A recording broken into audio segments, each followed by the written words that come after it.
Nous sommes ici pour vous parler de notre jeu Hirmalaya.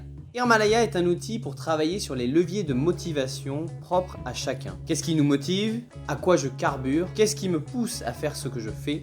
Ou qu'est-ce qui n'est pas là mais qui m'aiderait à avoir l'énergie d'agir? Des questions intéressantes, hein?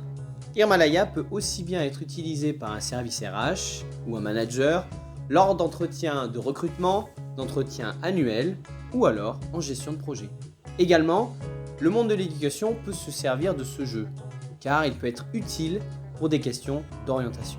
Allez, c'est parti, découvrons le jeu ensemble. Tout d'abord, les ressources.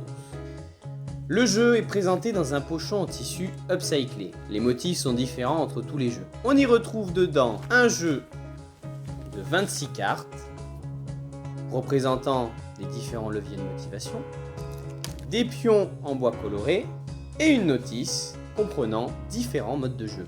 L'outil est très simple d'utilisation. Aucune prise en main n'est nécessaire. L'entreprise CPRO l'a par exemple déployé auprès de 200 collaborateurs en une journée seulement. Mais alors, comment l'utilise-t-on? C'est ce que nous allons voir maintenant. Je vais ici vous présenter le mode de jeu classique, utilisé actuellement par des managers, des personnes en ressources humaines auprès de leurs collaborateurs. Pour l'explication, je vais prendre l'exemple d'un ou une manager avec un collaborateur ou une collaboratrice. Étape 1, identification des moteurs. Le manager dispose les cartes face visible devant le collaborateur. Il lui pose ensuite la question suivante. J'ai besoin de comprendre vos moteurs et ce qui vous booste de manière générale dans le travail. Pouvez-vous prioriser ces différentes motivations?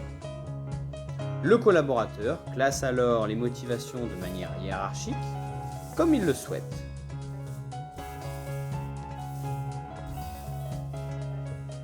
Il est ensuite important de se concentrer sur les 5 principales motivations et de demander au collaborateur la définition qu'il en a. L'idée est ici de parler le même langage. Il est fort probable que nous n'ayons pas la même définition derrière chacun de nos moteurs.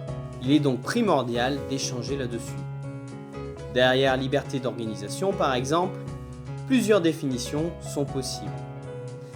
C'est important pour moi de me sentir libre dans mon planning. Ou bien, je veux avoir des objectifs, mais avoir une totale liberté sur la manière de les atteindre. Étape 2, visualisation de la situation actuelle. Après que le collaborateur ait échangé sur ses motivations, le manager peut lui poser la question suivante. Dans votre poste, actuellement sur une échelle de 0 à 5, comment évaluez-vous vos principales motivations? Le collaborateur note alors son poste actuel pour chacune des motivations. C'est un peu comme un autodiagnostic. Par exemple, la reconnaissance, je la note 2 sur 5, car j'ai très peu de retours sur mon travail. Étape 3, de la situation actuelle à la situation idéale.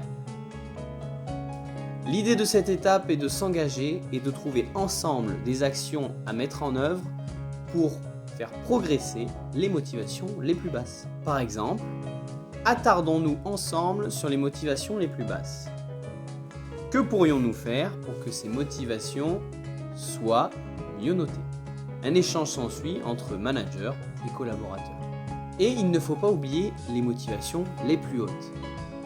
Par exemple, prenons le temps maintenant de regarder les motivations les plus hautes. Que pourrions-nous faire pour que celles-ci restent à leur niveau?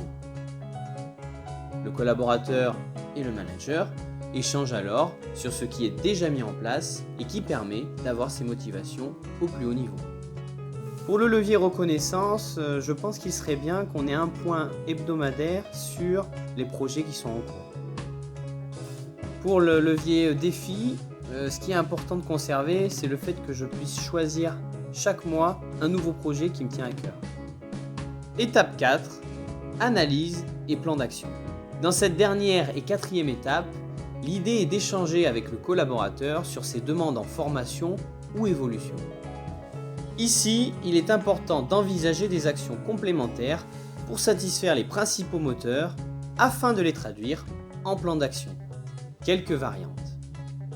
Hirmalaya peut également être utilisé lors d'un entretien de recrutement afin d'identifier les potentiels écarts entre le poste idéalisé et la réalité du poste vécu dans l'entreprise.